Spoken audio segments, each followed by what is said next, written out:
Welcome back to Through the Glass, where hockey meets heartbreak, humor, and just a touch of eyeliner. This week, the Flyers gave us everything from emotional damage to historic chaos, and somehow still managed to keep us glued to every shift. Between a rough start in St. Louis and a record-breaking explosion against the Devils, it was one of those weeks where you're like, okay, maybe I do actually love this team, against my better judgment. We'll break down both games, including that first period that quietly rewrote Flyers and NHL history.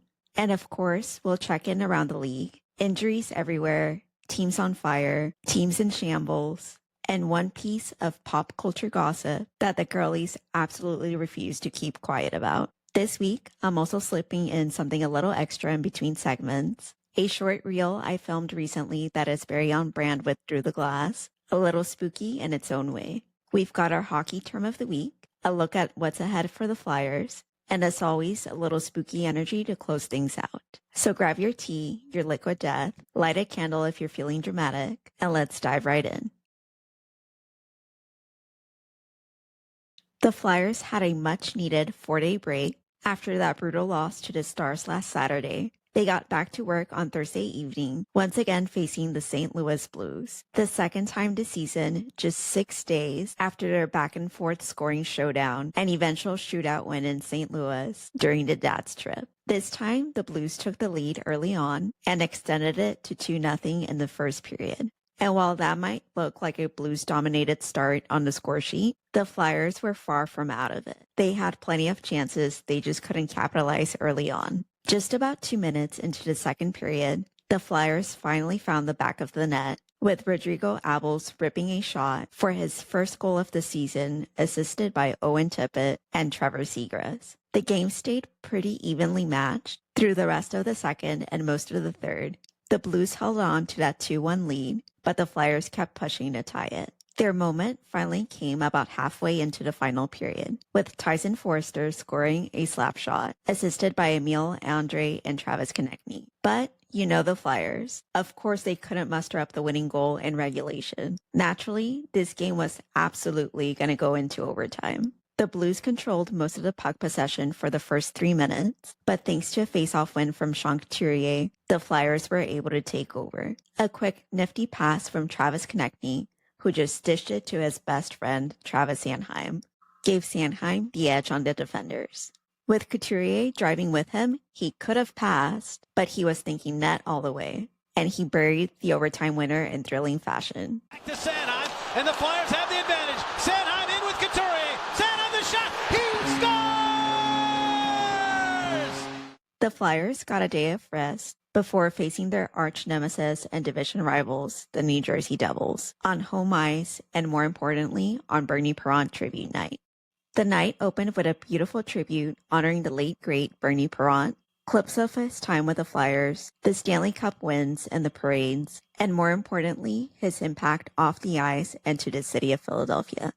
The tribute earned a standing ovation and Bernie chants from the crowd, and many of his Broad Street Bullies teammates were in attendance. His mask sat on top of Dan Bladar's net, with a spotlight on it and the rest of the rink dim, making it a powerful, emotional moment just before puck drop.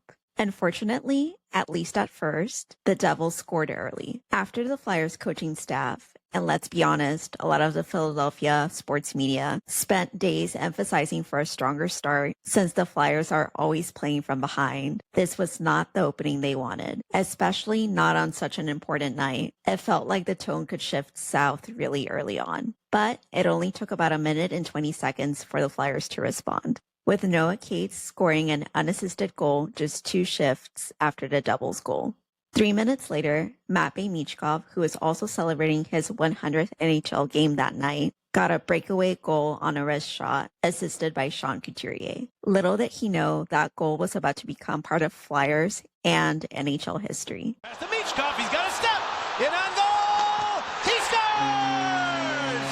He marks his 100th game with a goal! 9 seconds after that Michkov goal gave the Flyers the 2-1 lead, Tyson Foerster scored. Cates to Foerster! He scores!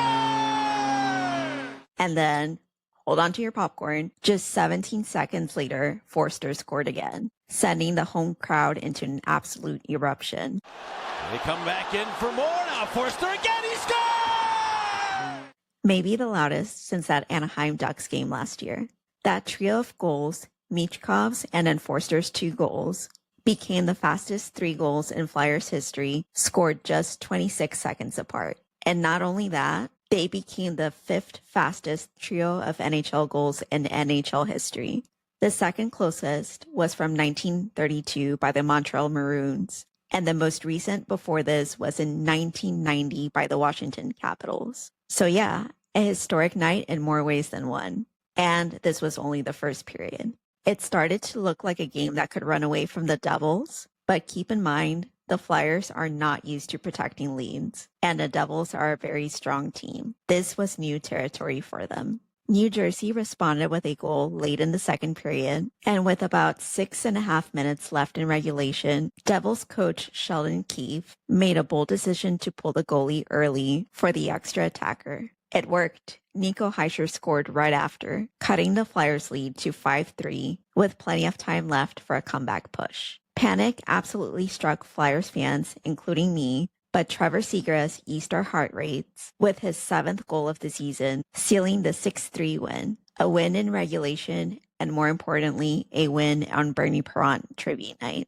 That's the Flyers week. Emotional, historic, chaotic. And speaking of history, let me take you somewhere unexpected before we check in around the league.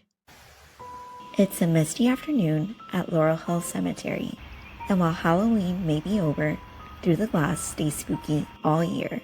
Come take a walk with me through Philly's forgotten sports history. I'll double it if you come work with me. Anyway, since, it has a little bit to do with sports, but they did have the contract. That's Ruth Mama Deets Eni, the woman behind the ballpark hot dog empire. And of course, Flyers founder Ed Snyder, the heart of Philadelphia hockey. His resting place overlooks the city that still skates in his shadow. The annual This Sporting Life tour winds through monuments to athletes, journalists, and innovators who built Philly's sports legacy. It's equal parts history lesson and ghost story, and somehow it feels perfectly at home here.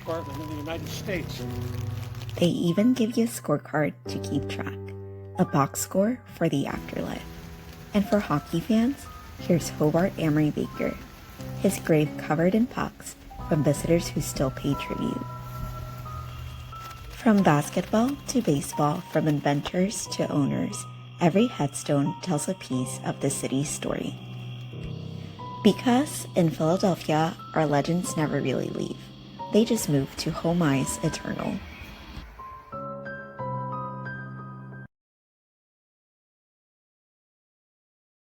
Okay, around the league, and honestly, a lot happened this week. So let's run through the biggest storylines. The Colorado Avalanche continue to be that team. They've now extended their win streak to 8 straight. They shut down the Nashville Predators 3-0, with Mackenzie Blackwood making 35 saves. And Nathan MacKinnon, he's on a 12-game point streak because, of course, he is. At this point, the Avs are basically doing a seasonal speed run of dominance. And all I'm saying is, let's hope they decide to take a couple of regulation losses before they play the Flyers in a few weeks.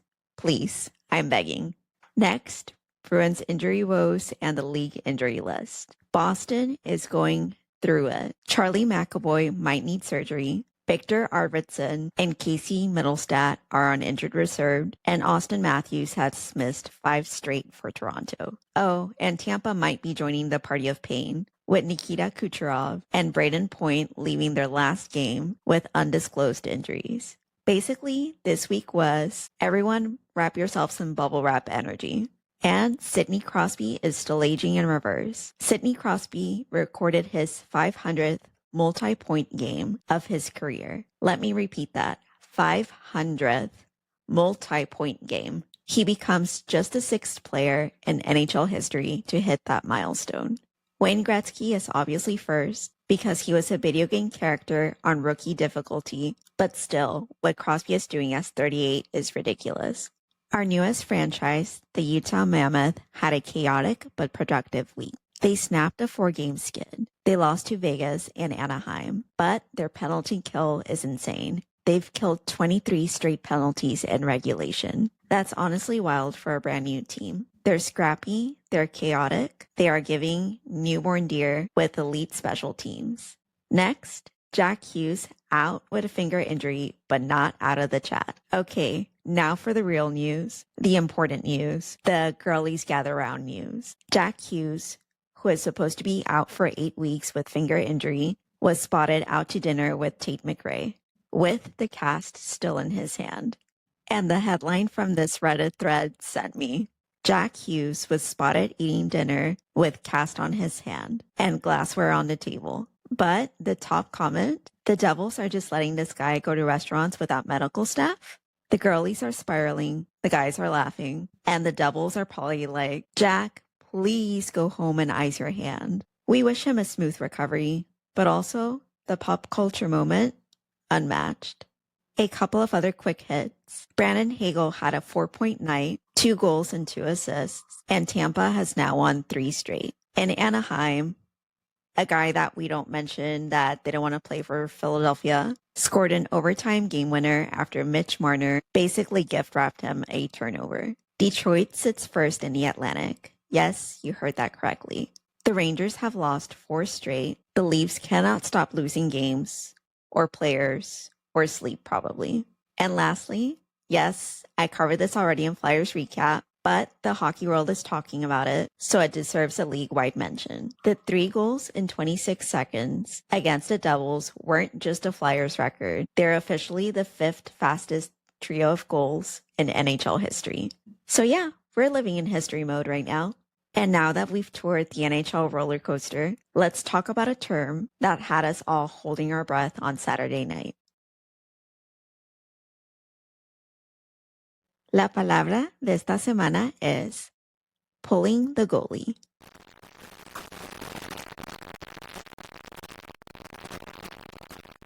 O, en español, sacar el portero.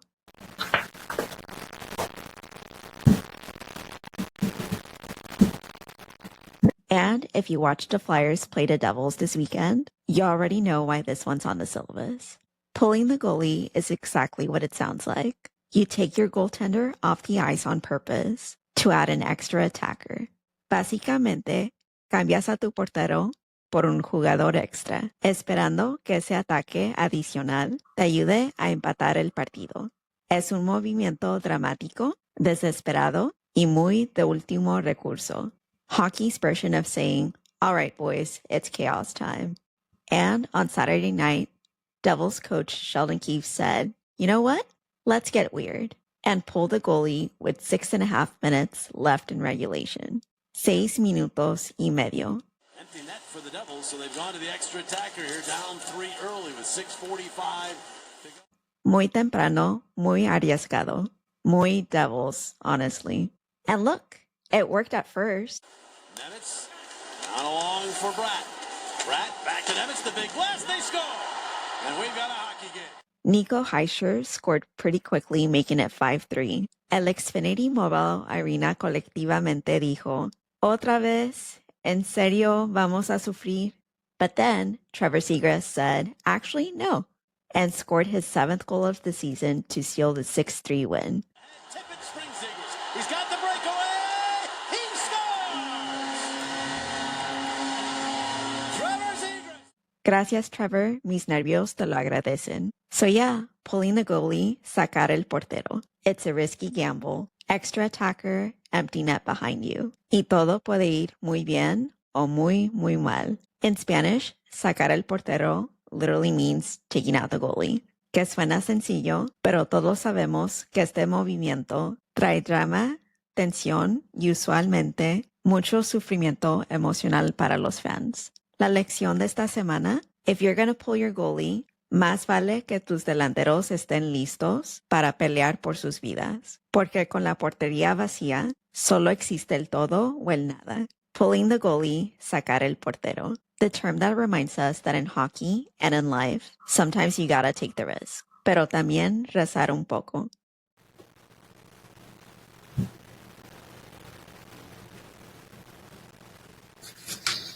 The Flyers get just a one-day rest. Actually, no, just kidding. They get no rest for their next game because this quote-unquote rest day basically involves traveling south to Florida to begin a grueling Thanksgiving week road stretch. They'll face the Tampa Bay Lightning on Monday night after spending all of Sunday on the road. That game will have already happened by the time this episode drops, but don't worry, I'll cover it in next week's episode. Then they get a one-day break, which, oops, again, not really, because they'll be traveling to Sunrise, Florida to face the Panthers on Wednesday. Hopefully it's a short travel day and they can sneak in a little beach time, manifesting it for them. They do get Thanksgiving Day off, but you guessed it, they'll probably be making their way back north to face the Islanders in Long Island on Black Friday. That'll be the first of a back-to-back series, with the Flyers heading to New Jersey the very next day to close out this tough stretch against the Devils on Saturday night. As I mentioned in last week's episode, this entire week is going to be a real test to see how the Flyers fare on the road this season. They're facing strong opponents, but honestly, their biggest obstacle might be finally figuring out how to win one of those back-to-back games. And that's a wrap on this week's Through the Glass. If you're enjoying the show, please take a moment to like, follow, and subscribe. It really helps the channel grow, and I truly appreciate it. You can find me on Instagram, TikTok, and YouTube at Through the Glass PC for reels, updates, and behind-the-scenes chaos. Y como siempre, stay spooky, Flyers fans. Bye!